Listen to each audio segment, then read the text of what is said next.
Gente, que dia lindo que o Senhor fez para nós hoje, né? E é um privilégio a gente estar aqui junto na casa do Senhor, para a gente estudar um pouquinho, para a gente continuar nossos estudos sobre um novo coração e uma nova mente, que é o tema desse segundo ciclo, né? Um novo coração e uma nova mente. E durante o mês de maio, nós estudamos sobre uma nova mente. E agora nós estamos estudando sobre um novo coração. E vale sempre lembrar que a Bíblia, quando fala de coração, ela não está falando apenas do órgão de sentimento que nós temos. Não é esse coração que bate aqui no peito simplesmente, que armazena as nossas emoções. Mas coração compreende a mente, a consciência moral, emoção e decisão também. Ou seja, todo o nosso ser interior. Então, quando a Bíblia se refere ao coração, ela se refere também à nossa mente, às nossas decisões, às nossas escolhas, à nossa consciência moral, aquilo que nos leva a tomar decisões, fazer escolhas na vida. Então, o coração abrange todo o nosso ser interior. E na primeira lição sobre o novo coração, quem trouxe a palavra foi o pastor Márcio, né, o Cid. Ele falou sobre a promessa de Deus de transformação do coração. Então, na primeira mensagem foi sobre a promessa, né? Deus prometeu transformar o nosso coração. Na segunda mensagem, no segundo estudo, que foi o João, o presbítero João, que trouxe para nós no domingo passado, aí ele fala sobre a necessidade de transformação do coração. Ou seja, um coração de pedra ser transformado num coração de carne. Um coração endurecido pelo pecado, a necessidade de ser transformado num coração amolecido pelo amor de Deus, pela graça, pela salvação, pela misericórdia de Deus. Então, para nós hoje, chegou uma parte que eu achei assim muito bom, porque agora, depois da gente entender sobre a promessa da transformação, a necessidade da transformação, então coube a mim trazer um estudo sobre agora como manter o coração puro. Então é muito prática. Então agora que nós entendemos o que é a necessidade de termos um coração novo, um coração puro, essa promessa de Deus se cumpre na nossa vida, porque quando nós nascemos de novo, Deus nos dá uma nova natureza.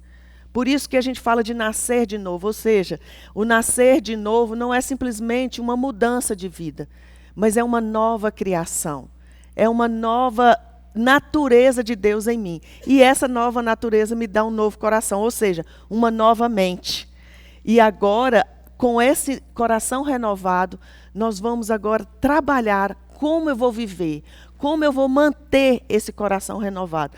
Então, para a gente falar de prática, nós vamos falar eu coloquei aqui alguns pontos.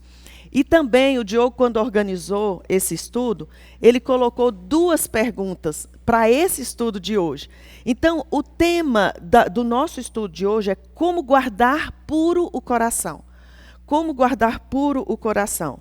E o versículo-chave, o versículo desse tema, quando a gente fala assim, como guardar puro o coração, a gente pensa sempre, eu não sei se vocês pensam, mas a gente já pensa logo naquele versículo do Salmo que fala do jovem, né? Como poderá o jovem guardar puro o seu coração? Observando segundo a sua palavra. Mas o tema que ele deu aqui, que também corresponde a esse tema, o versículo que ele deu foi de Provérbios 4, 23, que também é muito conhecido e que é um versículo maravilhoso e muito prático para nós. Que ele diz, sobre tudo o que se deve guardar, guarda o seu coração, porque dele procedem as fontes da vida. Ou seja, guarda sua mente, guarda as suas decisões, guarda as suas convicções. Sobre tudo o que você guarda na sua vida, pense no órgão mais importante, na área da sua vida que é mais importante para se guardar, o seu coração, ou seja, a sua mente em Cristo. Porque é dali que procedem as fontes da vida. É dali que você vai fazer as escolhas que vão afetar a sua vida para sempre. Então, esse versículo também é muito importante, muito necessário para a nossa vida. Então, as 2 perguntas. A primeira pergunta que ele passou para mim foi quais são os perigos que podem contaminar o nosso coração. Então, quais são os perigos que podem contaminar o nosso coração? Está fácil, porque se a gente for elencar todos os perigos. Bom dia, querida, seja bem-vinda. Se a gente for elencar todos os perigos, ou pelo menos uma boa parte dos perigos que podem contaminar o nosso coração, nós teremos ideias aqui para muito mais do que uma manhã, do que esse pouco momento que nós temos aqui. Nós teremos ideias aqui para a gente conversar o dia inteiro. Então, eu coloquei alguns pontos aqui que eu acredito que serem importantes, mas existem muitos outros. Vou dar um exemplo. Quando a gente fala de guardar puro o coração, quando a gente fala na palavra pureza, e em relação ao crente, em relação àquele que tem um novo coração, também vem logo na nossa mente a pureza sexual, por exemplo. Que na Bíblia fala muito da pureza sexual. Paulo, por exemplo, fala lá em 1 Coríntios que nós devemos guardar puro o nosso corpo. Por quê? Porque ele é templo do Espírito Santo e foi comprado por um alto preço. Então ele fala, consagre o seu corpo à pureza. Mas nós não vamos falar sobre isso, a pureza sexual. Isso é uma coisa que a gente está sempre sendo falado na igreja. Os jovens, principalmente, eles estão sempre falando sobre isso, porque realmente é uma luta de todos nós. Mas hoje eu pensei da gente falar em alguns aspectos mais abrangentes, mas que também tem a ver com manter o coração puro. Então, quais são os perigos que podem contaminar o nosso coração? Primeiro perigo que eu coloquei aqui é a gente não ter a real consciência de quem nós somos. Ou seja, você não ter a real consciência de quem você é. Porque a Bíblia fala, por exemplo, que não há justo nenhum sequer. Então, nós olhamos para a nossa vida muitas vezes e nós vivemos numa sociedade humanista, centrada muito no homem, e desde que entrou no século XVIII o iluminismo, que tirou a fé, pôs a fé de lado e colocou a razão no lugar, ele centralizou toda o nosso valor no homem. Então colocou o homem num pedestal, colocou o homem no centro de tudo, a razão, a nossa razão, com ela nós temos condições até de nos salvar, basta que você trabalhe a sua mente, basta que você exercite a sua inteligência, a sua capacidade intelectual de fazer escolhas certas. Então tirou a fé, tirou a salvação, colocou o homem no centro. E com isso nós pecamos muitas vezes, nós somos levados a entender que a nossa consciência de quem nós somos, é de que nós somos pessoas boas. Pessoas boas, que basta você exercitar a bondade e o mundo vai ser melhor. Então a gente acaba caindo numa armadilha, no perigo de sermos influenciados com o fato de a gente não ter a consciência de quem eu sou. Como eu já nasci pecador, miserável, necessitado de salvação.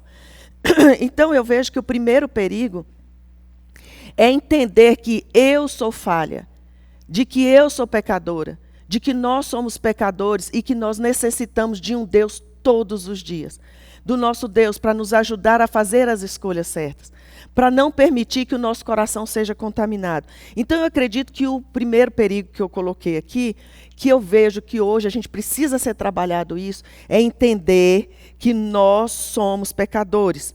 O ser humano não é apenas falho, mas ele é espiritualmente morto sem Jesus. Ele nos deu vida estando nós mortos em nossos delitos e pecados. Acontece que quando a gente pensa assim, eu sou uma pessoa boa. Eu, por exemplo, vou dar um exemplo da minha vida. Eu sempre fui uma filha obediente. Eu nunca me prostituí. Eu nunca fiz nada de errado em relação àquelas listas de pecados que a gente tem na nossa mente sobre pessoas que vão para o mundo, pessoas que se drogam, que se prostituem. Eu nunca fiz nada disso, eu sempre fui uma filha obediente. Depois me casei, eu já era crente, ou seja, eu sempre busquei uma vida de santidade, ser uma boa esposa, ser uma boa mãe, então eu sou uma pessoa boa. A ideia que nós temos de uma pessoa ruim é de uma pessoa que mata, que estupra, que é violenta, uma pessoa que rouba, uma pessoa que usa drogas. Mas quando a gente pensa numa pessoa comum como todos nós, que trabalhamos, que pagamos nossas contas, que somos honestos, a gente se acha bom demais. E isso é um perigo que pode contaminar o nosso coração. A gente achar que a gente não é tão pecador e que a gente precisa do perdão de Deus, da graça e da misericórdia de Deus todos os dias, para nos ajudar a sermos quem Deus quer que sejamos, santos na presença dele. Outro ponto é também não ter a consciência de quem Deus é. Então, eu não ter a minha consciência de quem eu sou é um perigo. E eu não ter a consciência real de quem Deus é também é outro perigo. Veja só, às vezes a gente tem um conceito de Deus, principalmente hoje, por causa dessa ideia de que o homem é o centro de tudo. O que é, como muitas vezes a gente corre o perigo de contaminar o nosso coração ao pensarmos que Deus está à minha disposição. Deus é como um Papai Noel que tem um saco de presente para me dar quando eu preciso, para me dar todas as bênçãos que eu quero, para me dar todos os presentes que eu necessito para a minha vida, para Deus me curar, para Deus me dar o emprego, para Deus me dar tudo o que eu quero. E a gente vê um exemplo disso nas nossas orações. Vocês podem perceber que a gente, quando fala com Deus, muitas vezes a gente fala com o Senhor para pedir. Só para pedir. Por quê? Porque Deus é aquele Papai Noel, aquele homem bonzinho, aquele que é o dono da despensa, que está à minha disposição. E a gente esquece de que Deus é o soberano, que governa o universo, e Ele faz como quer, como Ele deseja, e não como eu quero. Muitas vezes Deus atende a minha vontade, mas a minha vontade, ela precisa estar de acordo com a palavra. Então, o perigo, esse é o segundo perigo que eu coloquei aqui, é da gente não ter a real consciência de quem Deus é. Deus é soberano, nós não damos ordens para Deus. Nós não podemos ter em Deus aquele que está aí só à minha disposição. Deus é grande, é soberano e Ele tem a nossa vida em suas mãos. E Ele, só Ele é capaz de mudar tudo na nossa vida. Nós precisamos entender isso. Você veja como as pessoas, nós vivemos num país cristão, que se diz cristão, e as pessoas acreditam em Deus. Qualquer pessoa que você anda na rua, você fala com ela e ela acredita em Deus. Mas vejam como muitas pessoas dizem acreditar em Deus, vivem como se Ele não existisse. Por quê? Porque existe um Deus que rege o mundo, que rege a minha vida está nas mãos deles, mas eu tomo as minhas decisões de acordo com aquilo que eu acho, com aquilo que eu penso. Não seja sábio aos seus próprios olhos, mas a gente age e faz escolhas na nossa vida pensando assim, eu sei o que eu estou fazendo. E principalmente a gente quando vai ficando mais velho. Quando a gente vai ficando mais velho, a gente vai adquirindo as experiências da vida e muitas coisas que a gente aprende ao longo dessa nossa jornada, a gente chega ao ponto de correr o risco, o perigo de contaminar o nosso coração achando que a gente sabe tudo. E porque a gente sabe tudo por causa das nossas experiências, a gente não busca a orientação de Deus mais. A gente deixa que a nossa vida nos guie a partir das nossas experiências, da nossa maturidade. Esse é um risco grande, é um perigo grande que nós corremos, de contaminar o nosso coração por achar que nós sabemos. Mesmo que a gente diga assim, eu sei que eu não sei tudo, que eu estou aprendendo, mas a gente corre o risco de viver como se a gente soubesse o suficiente para não aprender. E eu louvo a Deus, porque quando a gente tem o entendimento que eu ainda preciso conhecer mais de Deus na minha vida, e que eu preciso ter esse entendimento de quem Deus é, de fato, a gente continua aprendendo. E quando a gente aprende, Deus nos abençoa e Deus nos ajuda na nossa caminhada.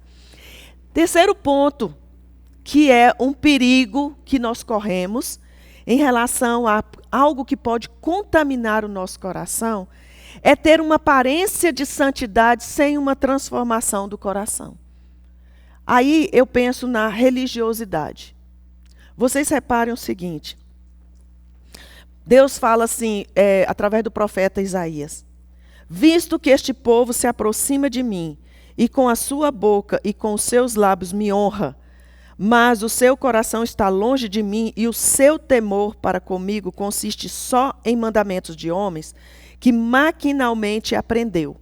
Então veja que ele está dizendo aqui que o povo está adorando a Deus, ou seja, está cultuando a Deus maquinalmente. O que é isso? Religiosidade. Então foi o que aconteceu com o povo de Israel. O profeta Isaías, ele viu a si mesmo.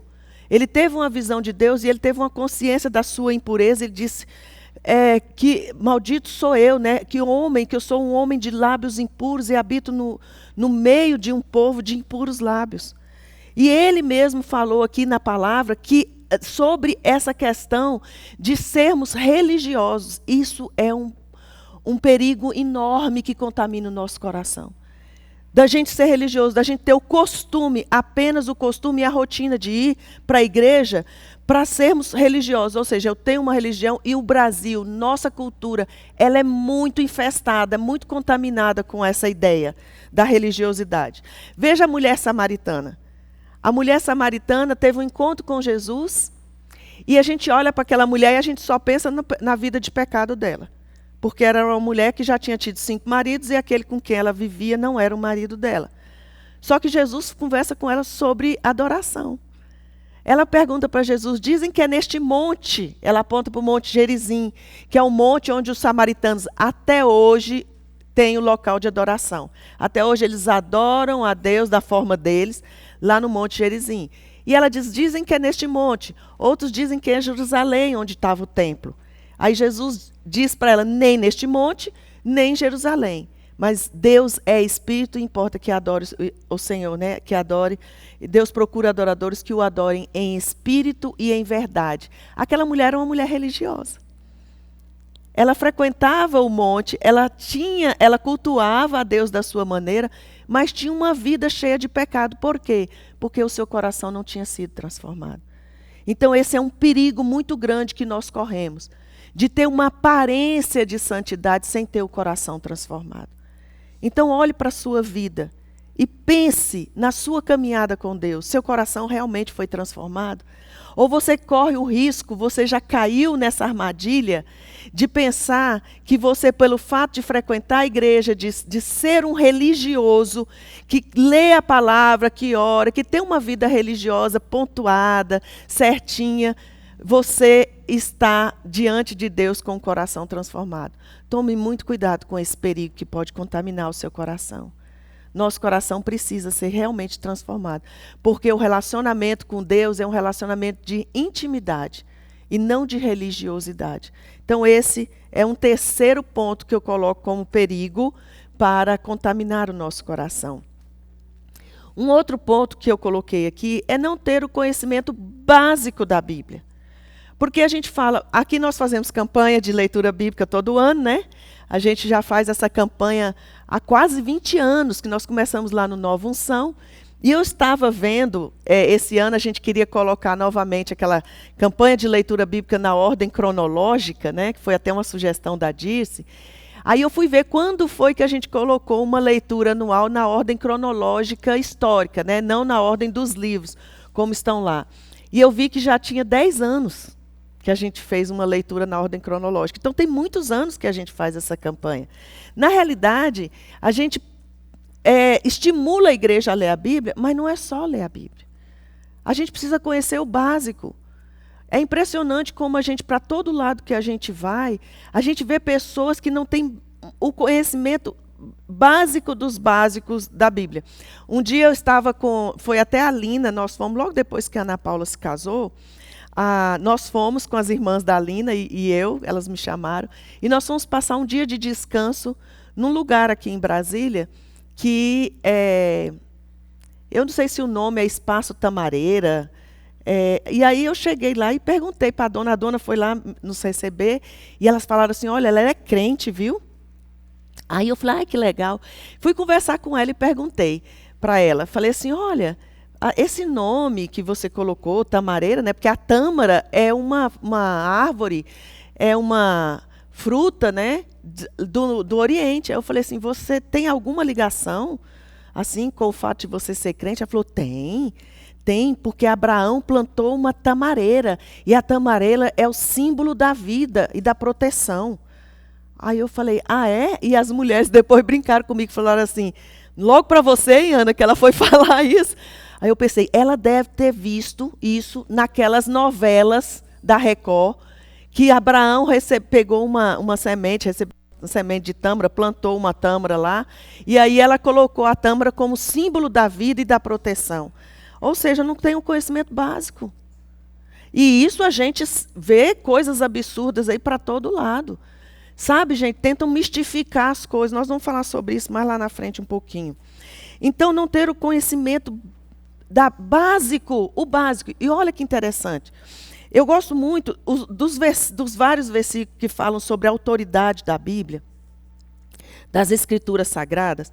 Eu gosto muito do versículo da segunda carta ao Timóteo, no capítulo 3, versículo 16, na versão NVT, porque ela tem assim como ela é interpretativa, ela traz uma linguagem muito fácil da gente entender, e eu vejo assim a preciosidade que é a palavra de Deus na aplicação na nossa vida.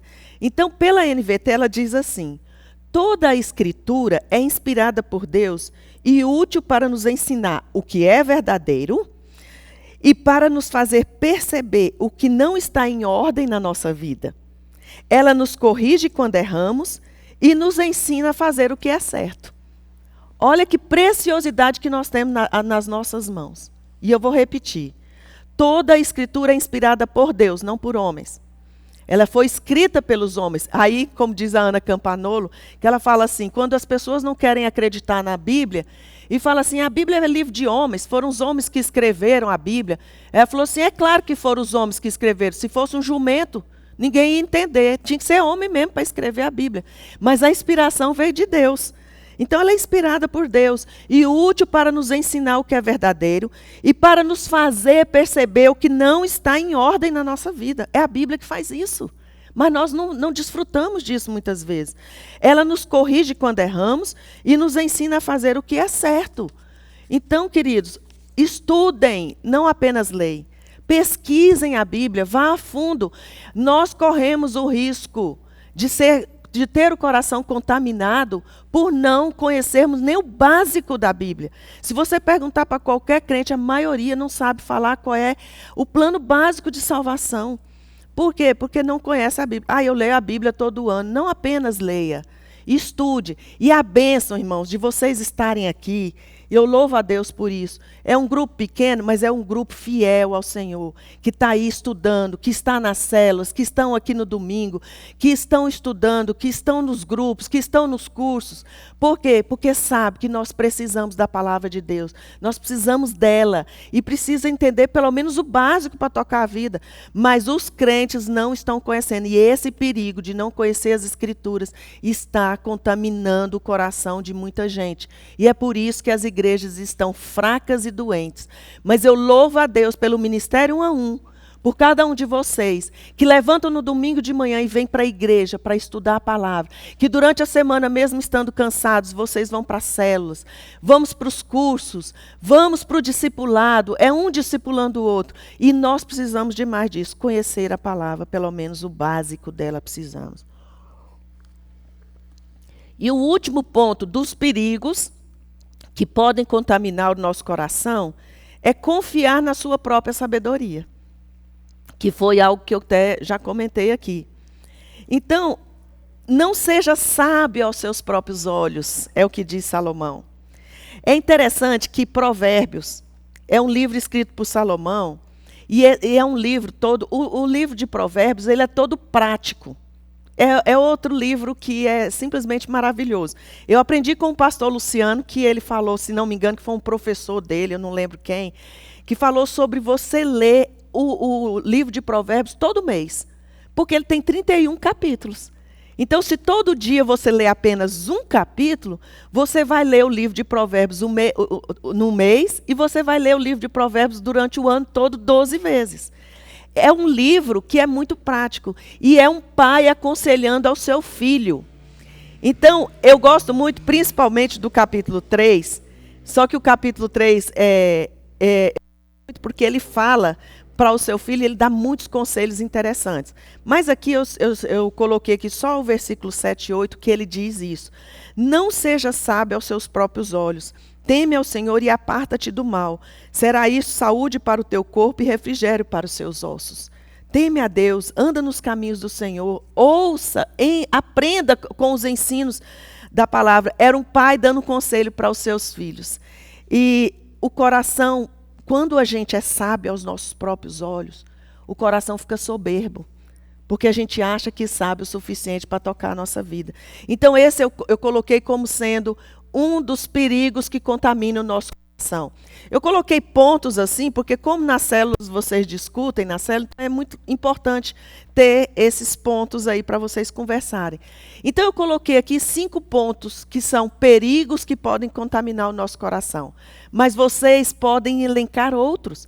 Nós podemos falar de outros perigos. Eu coloquei esses porque eu acredito que eles formam a essência daquilo que pode contaminar o nosso coração. Então, a outra pergunta que o Diogo passou aqui, agora é como nós podemos proteger o nosso coração das influências prejudiciais. Então, se existem alguns perigos que contaminam, então agora como que nós vamos nos proteger dessas influências prejudiciais? Então, aqui eu coloquei mais pontos, mas é como eu falei, gente, aqui foi o que veio à minha mente, fui orando e pedindo a Deus que me orientasse, e veio isso à minha mente. Mas vocês podem conversar e discutir outros aspectos também, porque tem muita coisa. Pensem naquilo que pode assim nos proteger dessas influências que prejudicam. A primeira que eu coloquei, não siga o seu coração. Jeremias 17:9. Enganoso é o coração mais do que todas as coisas, e desesperadamente corrupto, quem o conhecerá? No domingo passado, o João falou sobre o coração endurecido. E eu achei interessante que ele falou uma frase que eu anotei. Teve uma hora que ele citou essa frase, eu achei muito legal, interessante, porque é uma realidade. Ele diz assim: o pecado faz promessas para o nosso coração e a gente acredita nessas promessas. Porque o nosso coração é enganoso. E principalmente para os jovens. Quando um jovem está apaixonado, por exemplo, fica apaixonado, aí vai pegar conselho com outro jovem amigo dele. Isso, principalmente as meninas, correm muito esse risco. Aí qual é o conselho que o amigo ou a amiga dá? Siga o seu coração. Faça o que o seu coração está dizendo. É uma fria, você precisa tomar cuidado porque você precisa proteger o seu coração e não se deixar levar por emoção. Não se deixar levar por paixão.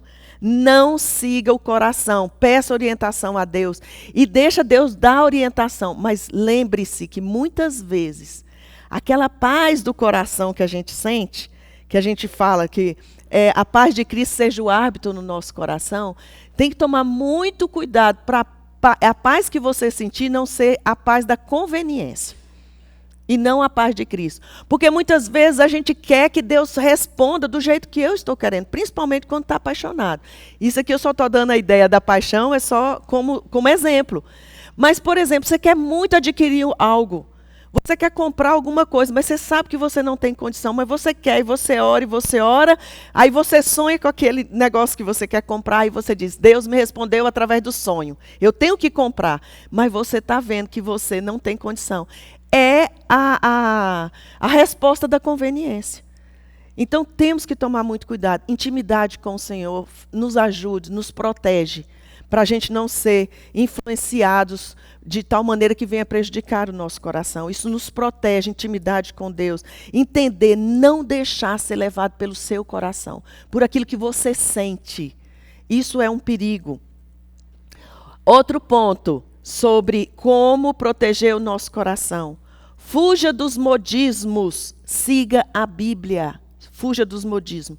Queridos, realmente quando a gente fala dessa ideia da ideologia humanista, que o homem está centrado em todas as coisas, o homem é o centro de tudo, isso influenciou tanto a igreja, que vocês reparem o seguinte, já não é da agora, já tem muito tempo isso, que muitos cultos são centrados no homem. Os cultos são feitos para agradar os homens. A gente coloca a iluminação da igreja de tal maneira que as pessoas se agradem. O louvor é para agradar as pessoas, que se as pessoas não gostarem, elas vão sair da igreja. A pregação, ela deixou de ser a pregação da palavra para ser uma pregação de autoajuda, de coaching, para atrair as pessoas. Então, o culto centrado no homem é um modismo que surgiu nas igrejas por influência do iluminismo, por influência dessa ideia de que o homem, ele é o centro de tudo. Então você busca a Deus para te atender. fuja dos modismos. E eu vou dar uns exemplos de modismo que nós precisamos fugir deles para nosso coração ser protegido. Para nossa vida, dessas influências que têm prejudicado a igreja e têm contaminado a igreja e têm feito um estrago grande. Por exemplo, a ideia de que a conversão é uma descoberta para me fazer feliz. Jesus não morreu naquela cruz para me fazer feliz. Jesus morreu naquela cruz para me fazer santa, para nos tornar santos. A felicidade, ela vem de carona, porque a felicidade do crente não é uma felicidade emocional, é uma felicidade espiritual. É de saber que Deus tirou a minha eternidade que estava na direção do sofrimento eterno e ausência de Deus, e me tirou daquele lugar e me colocou na direção do céu e da alegria perene de estar na presença de Deus eternamente. Então é claro que a gente tem essa felicidade espiritual, mas Jesus não falou que nós vamos viver neste mundo para sermos felizes. Existe a felicidade, mas a felicidade daquele que ama o Senhor, que tem Jesus no coração e vive para Ele. Mas Jesus disse muito claro, no mundo tereis aflições.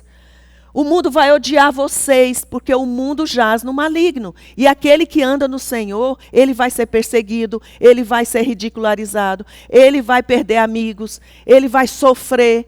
Por quê? Porque nós não encaixamos mais no padrão deste mundo. Então, o que acontece? Para que a gente possa aceitar tanto a nossa eternidade com Cristo, mas viver de tal maneira com uma vida confortável aqui, eles colocaram, as igrejas começaram a centralizar o culto no homem, para agradar o homem. Isso é um perigo. A busca por êxtase espiritual. Gente, quantas vezes já fui em reunião de oração, que a reunião de oração, por ser uma reunião tranquila e silenciosa, quando saía da reunião, a pessoa falava assim, nossa, mas o povo é devagar demais. Não tem emoção nessa reunião de oração, porque a pessoa está procurando êxtase. Ela não está procurando entrar na presença de Deus. E muitas vezes é no silêncio que Deus mais fala. Uma vez um professor, acho que foi o reitor do seminário, falou ou um pastor, uma pessoa que a gente encontrou uma vez, falando sobre isso, ele disse para o Alcides assim, tambor vazio faz mais barulho do que tambor cheio. Então, muitas vezes, as pessoas procuram uma êxtase espiritual para mostrar que ele é espiritual. Então, isso é modismo. Isso são coisas que foram inventadas ao longo dos anos, da caminhada da igreja. E as pessoas pensam que, para você orar, se você não tiver uma emoção e um êxtase espiritual, você não está na presença de Deus, Deus não está ouvindo e Deus não está respondendo. Então, fuja desses modismos. Outra coisa, palavras de ordem. Palavras de ordem.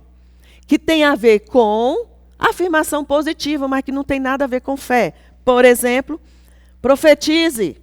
Profetize bênção para o seu irmão. Profetiza para o seu irmão. Eu profetizo que você vai ficar curada. Eu declaro. Eu libero palavra de vida para você. Passei por isso há poucos dias. Quantas mensagens eu recebi? Não foram muitas, mas eu recebi a mensagem. Por quê? Porque nós estávamos orando pelo Daniel. O que nós pedimos a Deus? Que Deus curasse o Daniel. E a oração de muitos, eu creio, da igreja aqui, foi, Senhor, se for para o Daniel viver, que ele viva com saúde. Não foi isso, irmãos? Nós pedimos a Deus que Daniel viesse para ser uma criança saudável, para ser uma criança perfeita. E nós colocamos diante de Deus, Senhor, se for para ele viver sofrendo aqui, uma cardiologista, conversando com a Lília, mãe da Hortência, e a Lília me contou, ela tem um neto que passou pelo mesmo problema do Daniel. Ele tinha o mesmo problema dele, passou pelas mesmas cirurgias que o Daniel iria passar, e ele simplesmente ficou surdo, mudo e não anda. Ele tem 14 anos, vive vegetando numa cama. Nós pedimos a Deus para que nos livrasse disso. Eu pedi, e eu sei que nossa casa pediu, e eu acho que a igreja também pediu. Que ele viesse para ser saudável, e não para ser uma criança que iria sofrer. Pense naquelas cirurgias enormes que ele iria passar. Eu creio que Deus atendeu as nossas orações. Eu creio que Deus respondeu. Estamos passando por esse sofrimento, especialmente a Hortência, mas o luto vai passar, porque o consolo do Espírito Santo sempre chega. Mas nós acreditamos que Deus fez a vontade dele e nós louvamos a Deus por isso. Mas eu recebi mensagens antes de que eu estou liberando vida para o Daniel. Daniel não vai morrer. Agora, se nós não tivéssemos maturidade espiritual para entender isso, a gente ia pirar. Mas hoje esses modismos, irmãos, estão acabando com a igreja. Por que eu tenho que declarar algo que Deus não me deixou claro? Declare isso, profetize isso. Isso está destruindo vidas. Nós conhecemos pessoas que abandonaram completamente a fé, porque Deus profetizou para o rapaz, ele era um adolescente, o pai dele estava com câncer, e veio um profeta muito famoso aqui em Brasília, e chegou na casa dele, o pai dele era ministro, foi lá na casa dele e falou, você vai viver e você vai ver os seus netos. E ele tinha filho adolescente, 1 ano e meio depois ele morreu. E esse adolescente pirou, ficou doido, largou o evangelho, hoje está no mundo, já passou por vários casamentos. Está completamente perdido, porque ele acreditou tanto que quando o pai dele morreu, ele simplesmente ficou totalmente desestabilizado. Isso é um perigo, mas nós precisamos fugir dos modismos. Nós precisamos entender a palavra e seguir a palavra. A gente vê que os heróis da fé foram pessoas que sofreram. Não foram pessoas que tiveram tudo certinho, mas que sofreram. O sofrimento é algo que faz parte da nossa existência enquanto estamos aqui. Precisamos fugir desses modismos. Declarar, isso é afirmação positiva. Isso é dar ordem para Deus. Quando eu falo, eu declaro, eu profetizo, eu estou dizendo que Deus está mandando. Ou que eu estou dizendo para o Senhor fazer. Isso é sério, isso é um perigo. Nós precisamos fugir disso, para que o nosso coração seja protegido. Outra coisa, corrente de oração programada. Outra coisa que eu recebo de crentes. Manda para o WhatsApp. Faz uma oração bonita, escreve uma oração bonita, poética, daquelas que você lê e aquilo mexe, né? Com seu coração, que linda. Você acorda de manhã e recebe aquela mensagem linda, uma oração. Que Deus proteja o seu dia, que Deus tire todos os empecilhos do seu dia, que Ele faça resplandecer a luz dele sobre a sua vida, porque você é amado do Senhor. Então faça essa oração. Ela escreve aquela oração e fala assim, leia essa oração 5 vezes e manda para 10 pessoas e você vai ver a mágica acontecer. Crentes fazendo isso. Modismo. Aí você vai e você tem uma vida completamente desestruturada, seu coração não está protegido pela verdade da palavra de Deus, porque você é levado por esses modismos. Proteja o seu coração dessas influências que prejudicam a sua caminhada com Deus. Vocês reparam o seguinte, uma vez uma irmã falou para mim assim, todo dia de manhã quando eu levanto, eu recito a armadura do crente, para eu ficar protegida para o resto do dia. Então, a armadura do crente... Ana, você tem que fazer isso. Todos os dias de manhã, você ora a oração da armadura do crente. Aí eu falo, mas isso não te protege, porque isso aí é uma mandinga gospel. Isso é simpatia gospel.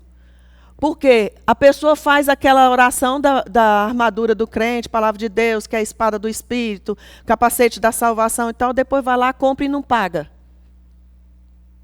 O que adiantou? Percebe, irmãos?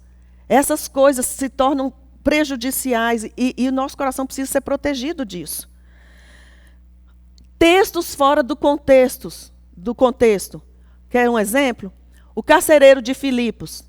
O carcereiro de Filipos, quando ele ficou apavorado que as cadeias caíram, os presos ficaram todos soltos, e ele falou assim para Paulo, o que eu devo fazer? Paulo disse para ele, crê no Senhor Jesus, será salvo tu e a tua casa. Aquilo ali era uma situação específica daquele momento. Tu e a tua casa. E ele foi levado para a casa do carcereiro. Chegou lá na casa do carcereiro, quem estava dentro da casa naquele momento, todos se converteram. Se cumpriu aquela palavra. Aquela palavra era específica para ele e para a casa dele. Mas ele tinha outros parentes fora da casa naquele momento? Provavelmente sim. E que não foram salvos. Ele estava falando, tu e a tua casa. Chegou na casa dele, Paulo pregou, todo mundo se converteu. Mas usam esse versículo para ser aplicado na vida de todos nós. Ou seja, minha casa, minha família toda vai se converter. Aí você ora pelo tio, pelo avô, pelo primo, pelo papagaio, pelo cachorro, pelo fulano, pelo ciclano, pelo sobrinho, do tio, da tia, da avó, e acho que todo mundo. Se fosse acontecer isso, o mundo já estaria salvo. Mas usa um texto fora do contexto. Outra coisa, por exemplo, jejum de Daniel. Jejum de Daniel, 21 dias. Vamos fazer o jejum de Daniel. Por que Daniel jejuou 21 dias? Porque foi o tempo que o anjo que Deus mandou para ir lá acudir Daniel, levou para chegar para socorrê-lo. O anjo chega para Daniel e fala assim: Daniel, eu saí assim que você começou a orar. Deus me enviou, mas eu tive que lutar contra o príncipe da Pérsia, que era um principado, um demônio, um principado das trevas. E ele teve um embate ali no meio do caminho. Então eu demorei a chegar, levei 21 dias. Só isso. Mas a gente vai fazer o jejum de Daniel, 21 dias. E se fosse 14? Qual é a diferença? Mas a gente coloca mágica naquilo que não é mágico. Foi uma luta que houve e que demorou 21 dias. Jejum de Esté, 3 dias. Por que o jejum de Esté foi 3, de Daniel foi 21? Porque era urgente, a questão para Esté era urgente. Israel estava para ser eliminado do mapa. Então ela vai e fala assim: vamos jejuar 3 dias. Não dava para jejuar 21 dias. Porque eles poderiam ser mortos antes disso. E daí que foram 3 dias, podia ser 1, podia ser 2. Mas sabe, queridos, a gente precisa fugir desses modismos. Vamos dar 7 voltas em torno da igreja para quebrar as muralhas do pecado, como Josué deu 7 voltas em torno de Jericó. Tem igreja que faz isso. Então nós precisamos fugir dos modismos.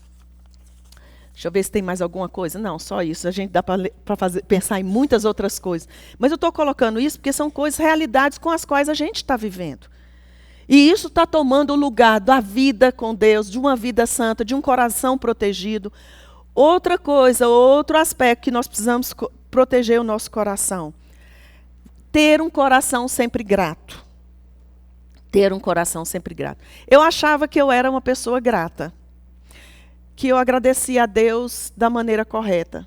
Até o dia que nós, mulheres, fizemos um fim de tarde aqui e falamos sobre gratidão, vocês lembram? E aí a Andréia veio falar sobre gratidão e nós fizemos, como ela sugeriu, nós fizemos umas caixinhas da gratidão, vocês lembram que a gente recebeu as caixinhas? Aquilo ali acabou comigo. Por quê? Eu achava que eu era uma pessoa grata a Deus. E qual era a dinâmica da caixinha?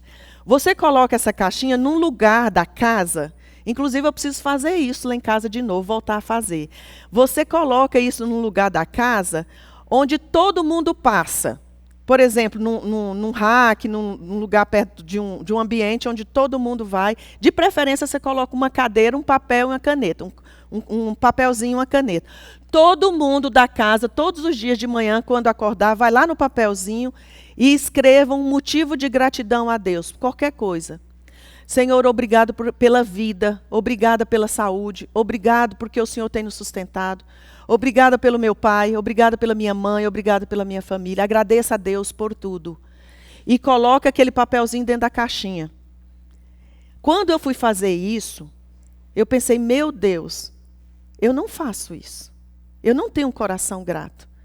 Um coração que o tempo todo está agradecendo a Deus. A gente murmura mais do que agradece. Ou a gente pede mais do que agradece. Faça esse teste.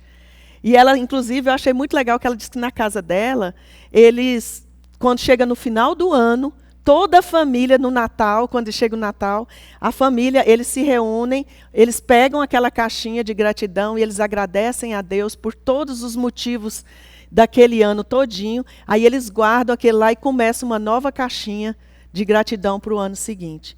Aquilo me mostrou que eu não tenho um coração grato. Quem é grato, querido, não dá espaço para amargura no coração. É interessante, o nosso coração é protegido. Quando você agradece a Deus por tudo, você não dá espaço para a amargura.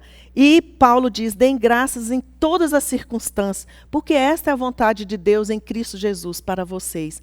Deus sabe o que Ele quer para nós, e o melhor que Ele tem para nós é nos ensinar a sermos gratos a Ele. Outro aspecto, já estou caminhando para encerrar. Outro aspecto que nós precisamos ter para proteger o nosso coração é levar Deus a sério. Porque Deus é a autoridade máxima sobre a nossa vida. É interessante que Moisés, quando estava diante do Sinai, Moisés, quando estava lá no Sinai com o povo, e Deus fala para Moisés, traga o povo aqui para perto, mas eles não podiam se aproximar demais. E você sobe ao monte que Deus iria dar os 10 mandamentos. Esse episódio é muito conhecido por nós. Mas acontece algo ali que eu acho muito interessante. Eles acordam de manhã, você imagina, todo mundo dormindo, tranquilo lá nas suas barracas, e eles acordam sacudidos por um terremoto, e o Monte Sinai fumegando como um vulcão. Aí imagina o pavor daquele povo, daquela multidão ali acordando daquele jeito. E Moisés se aproxima daquele monte, vai, e Deus fala para o povo. O povo ouviu os 10 mandamentos, não foi só Moisés. Moisés depois recebeu, quando ele passou aqueles 40 dias lá em cima, aí ele sozinho recebeu as orientações de Deus, da lei, do tabernáculo, de tudo aquilo. Mas os 10 mandamentos, Deus falou para todo o povo. O povo ouviu a voz de Deus como a voz de um trovão, com aquele monte fumegando. Foi um espetáculo que nem Hollywood consegue produzir. Mas aí o que aconteceu ali? O povo ficou tão apavorado e ouviu todos aqueles mandamentos, que eles chegaram para Moisés e falou assim, não fale Deus conosco, fale você, porque se Deus falar conosco nós vamos morrer. Eles perceberam a grandiosidade do poder de Deus. Quem era aquele Deus que tirou eles do Egito? Não era nem sequer comparável àqueles deuses do Egito que eles conheciam e adoravam. E mesmo assim, depois eles ainda fizeram um bezerro de ouro, né? Mas aí Moisés, olha a resposta de Moisés para eles. Porque eles falaram assim, Deus não pode falar com a gente, porque senão nós vamos morrer. E eu gostei da resposta que Moisés deu para eles. Ele disse assim, não tenham medo, pois Deus veio desse modo para prová-los e para que o temor a Ele os impeça de pecar. Olha que interessante. O temor a Deus afasta o pecado. Nós precisamos levar Deus a sério. Nós precisamos entender que Deus é o Senhor, Ele é soberano. E Deus é Deus de amor, Deus é Deus de graça, de misericórdia, mas também de juízo. Eu gosto muito de um filme, sempre quando a gente, pelo menos aqueles alunos do Panorama Bíblico aqui, aqueles que fizeram várias vezes, principalmente aqueles que fizeram mais vezes, talvez vão lembrar disso. Eu sempre, no final do curso, eu sugiro aquele filme A Jornada, uma viagem pelo tempo, de 2002. Porque tem outros filmes chamados A Jornada, mas esse é o de 2002. É um filme cristão que ele fala sobre o perigo da moralidade sem a autoridade de Cristo. Porque uma moralidade sem a autoridade de Cristo, ela não tem profundidade de transformação. Vou dar um exemplo. Por exemplo, a mentira. A gente ensina os filhos, não minta. Não pode mentir, é feio mentir. A gente sabe que a mentira tira da pessoa a confiança dos outros. Quem mente perde a confiança dos outros. Então, uma pessoa que está acostumada a mentir, ela corre o risco de, quando ela falar a verdade, não acreditarem nela. Às vezes a pessoa fica com medo de mentir por causa disso, com medo das consequências, mas é muito mais profundo do que isso. Porque tem a autoridade de Cristo. Deus disse que Satanás é o pai da mentira. Então, quem mente é filho de Satanás. Você está sendo filho de Satanás quando você está mentindo. Pode ser uma mentirinha de nada, mas você está sendo filho de Satanás. A autoridade de Cristo muda tudo. Porque quando vem a palavra de Cristo dizendo que você não pode mentir, porque o pai da mentira é o diabo, esse peso tem um peso forte na nossa vida e é um peso, a autoridade de Cristo. Ela é o único que tem poder para nos transformar. Mas a moralidade, mesmo que seja boa, sem Cristo, ela é rasa, superficial. Você hoje consegue, amanhã você não consegue. Somente em Cristo nós podemos vencer a superficialidade da moral. Então, nós precisamos levar Deus a sério. Nós precisamos levar Deus a sério, levar Deus em conta. O que Salomão diz lá em Eclesiastes para os jovens? Salomão fala para os jovens assim, olha, faça tudo que você quer. Faça suas vontades, recreia o teu coração, anda pelos caminhos que satisfazem o teu coração e agradam aos teus olhos. Sabe, porém, que de todas essas coisas, Deus te pedirá contas. Nós vamos prestar contas de tudo o que a gente faz. Mas nós precisamos levar Deus a sério, porque Deus existe. E Deus está atuando do mesmo jeito. Deus não aceita o pecado. Então, se nós temos um novo coração, ele precisa ser protegido. E ele é protegido quando nós levamos Deus em consideração a tudo. Tudo que você faz, tudo que você é, a maneira como você se relaciona com as pessoas com quem você convive, seja em casa, seja no trabalho, seja na escola, leve Deus em consideração, porque ele habita em você. E você precisa proteger o seu coração.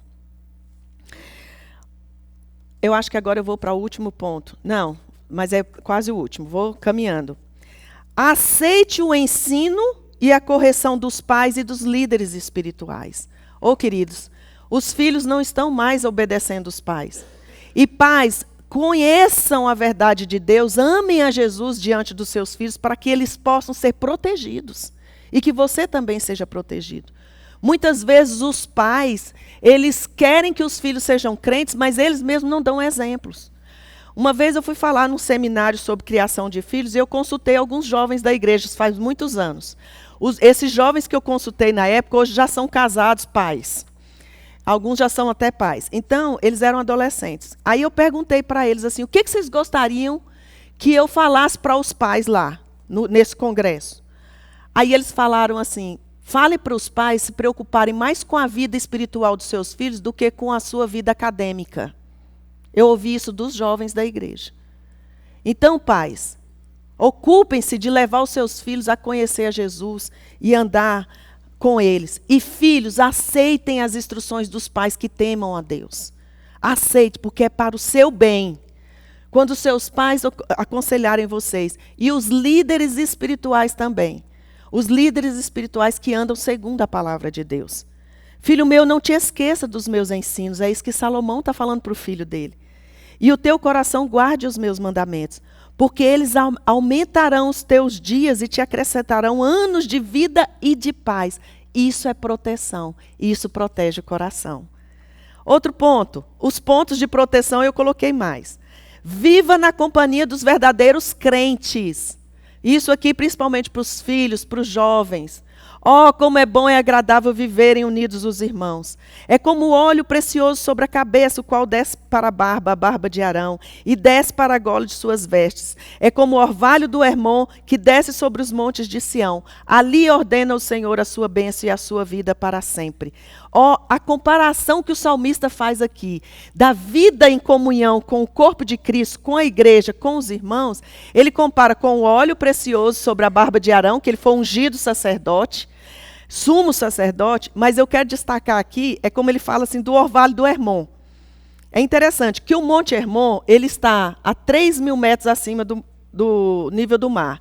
O Monte Hermon, ele está no norte de Israel e faz divisa com Síria, Egito e Líbano. Ele pertence a esses 3 países. E sobre o Monte Hermon, ele é coberto de neve no seu pico. E essas neves, elas derretem todos os dias, e essa água que derrete, ela desce por Israel, trazendo água para Israel. Naquela época, a única fonte de água que tinha, principal, né? A única não, mas a principal de Israel era essa água. A água que desce do Monte Hermon, e ela vai abastecendo, ela passa pelo Mar da Galileia, desce pelo Rio Jordão e termina no Mar Morto. Então, a água é muito pouca, a água era muito necessária, e a água que traz vida. Então, com aquela água, eles regavam os seus cultivos, as suas plantações.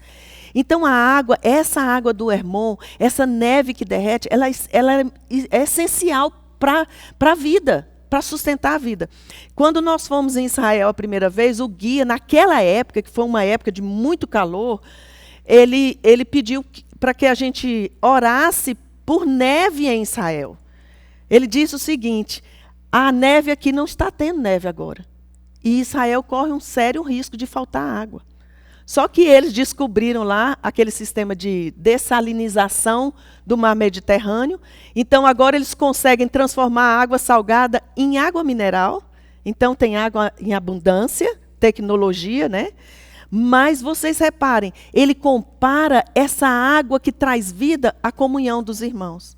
Isso protege o nosso coração das más influências. Como é bom quando a gente tem a companhia dos irmãos, que um ajuda o outro, um orienta o outro, um fala, um aconselha, um repreende o outro. E aceite a repreensão, aceite isso. Então viva na companhia uns dos outros. Jovens e adultos também, mas a gente fala mais para os jovens nesse quesito. Que os seus amigos mais chegados sejam aqueles amigos que são mais crentes do que você. Porque a gente corre muito risco de desproteger o nosso coração quando nós temos amizades chegadas de pessoas que não comungam da mesma fé. Você pode ter amigos na escola, mas os amigos na escola que não têm Jesus no coração, não têm essa comunhão com Cristo, eles são amigos que Deus coloca na sua vida para você influenciá-los. E não para você ser influenciado por eles, porque isso é um perigo e seu coração precisa ser protegido. E o último item que nós vamos caminhar para encerrar, o último item que eu coloco aqui para proteger o nosso coração é: conte sempre com a ajuda do Espírito Santo. Queridos, faça uma pesquisa sobre todos os aspectos do Espírito Santo sobre a nossa vida. É algo simplesmente extraordinário. Cristo fala do Espírito Santo como consolador. E a gente fica com isso na cabeça. Só que o Espírito Santo, ele faz muito mais do que consolar. Eu acredito que o consolo do Espírito Santo é o aspecto dele, o aspecto no Espírito Santo, mais forte e mais poderoso na vida do ser humano. Porque um consolo, por exemplo, de um luto, como é esse que está acontecendo agora, que nós estamos acompanhando e nós estamos vivendo, somente Deus, o Espírito Santo é capaz de tirar a dor. Não existe nada, não existe terapia que console como o Espírito Santo consola. Então eu acredito que esse é o maior poder dele na nossa vida. Além do poder de trazer vida, né? Porque o Espírito Santo é que traz a vida eterna. Ele é que ressuscitou Jesus. E ele é que traz a vida eterna para nós. Olha que coisa extraordinária. Mas o Espírito Santo, olha só, eu coloquei aqui. Jesus disse: eu rogarei ao Pai e ele vos dará outro consolador, a fim de que esteja sempre convosco. Ninguém permanece 24 horas na nossa vida como o Espírito Santo faz. Você naquele momento de solidão, naquele momento que você não sabe o que fazer, que você se sente só, você nunca estará só porque o Espírito Santo está com você. Isso é extraordinário. Lance mão disso. Aproveite essa bênção que você tem. Proteja o seu coração com a presença do Espírito Santo. Mas o Consolador, o Espírito Santo, a quem o Pai enviará em meu nome, esse vos ensinará todas as coisas. E vos fará lembrar de tudo que vos foi dito. Olha que coisa linda. Eu, quando estava preparando isso aqui, e todas as vezes, quando vou preparar alguma lição, alguma coisa, eu falo: Senhor, me faça lembrar daquilo que o Senhor já me ensinou. E me ensine coisas novas. Porque o Espírito Santo está à nossa disposição e a gente não aproveita. Aproveite a presença do Espírito Santo na sua vida e desfrute disso. E isso protege o seu coração. Ele ensina e faz lembrar. Tem hora que você precisa lembrar de algo que Deus te ensinou, principalmente na hora de tomar uma decisão. Uma decisão que pode ser fundamental na sua vida. Outra coisa, ele intercede por nós. Olha, ele nos guia, nos lidera, santifica, transforma. Ele certifica o nosso coração de que nós somos filhos de Deus. Como é que você sabe que você é filho de Deus? O Espírito Santo te fala isso. Ele certifica, você tem uma certeza de que eu sou filho de Deus, porque é o Espírito Santo que faz isso. Ele que nos regenera, ele que nos dá um novo coração, ele está sempre presente, ele nos encoraja, é o Espírito Santo que nos fortalece, é o Espírito Santo que concede os dons, é o Espírito Santo que produz em nós o seu fruto, amor, paz, alegria, domínio próprio, que é algo que nós precisamos muito e que protege o nosso coração. Então, conte sempre com a ajuda do Espírito Santo. E que o Senhor nos ajude, nos abençoe. E que Ele nos ajude a realmente buscar todos os recursos disponíveis que Ele deixou para nós, para protegermos o nosso coração.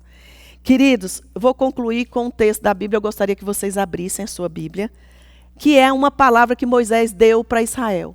Moisés chega para Israel, depois de tudo, Moisés já estava no final da sua vida, se despedindo do povo. E ele, depois de passar e ensinar todas aquelas questões da lei, de instituir o sacerdócio, de levantar o tabernáculo, tudo, e eles já estavam às margens da conquista da terra, Moisés escreve o livro de Deuteronômio. O livro de Deuteronômio foi escrito no último ano de vida de Moisés, ele se despedindo do povo. Então ele conclui toda a sua jornada de 40 anos com essa parte aqui, com esses versículos que eu gostaria que a gente lesse. Deuteronômio capítulo 10, versículos 12 e 13. Na realidade tem muito mais coisa, tá? Eu só resumi isso aqui. Aqui na palavra Israel você vai colocar o seu nome, tá? Nós vamos ler isso aqui, encerrando esse momento de estudo. Eu gosto muito desse texto. Deuteronômio 10, versículos 12 e 13. Agora, pois, ó Ana, que é que o Senhor requer de ti? Não é que temas o Senhor teu Deus e andes em todos os seus caminhos, e o ames e sirvas ao Senhor teu Deus de todo o teu coração e de toda a tua alma, para guardares os mandamentos do Senhor e os seus estatutos que hoje te ordeno para o teu bem? De novo, agora, pois, coloca o seu nome aí. Agora, pois, ó Ana, que é que o Senhor requer de ti? Não é que temas o Senhor teu Deus e andes em todos os seus caminhos, e o ames e sirva ao Senhor teu Deus de todo o teu coração e de toda a tua alma, para guardares os mandamentos do Senhor e os seus estatutos que hoje te ordeno para o teu bem? Que o Senhor nos abençoe, queridos, porque é para o nosso bem que nós precisamos amar a Jesus e guardar os mandamentos dele.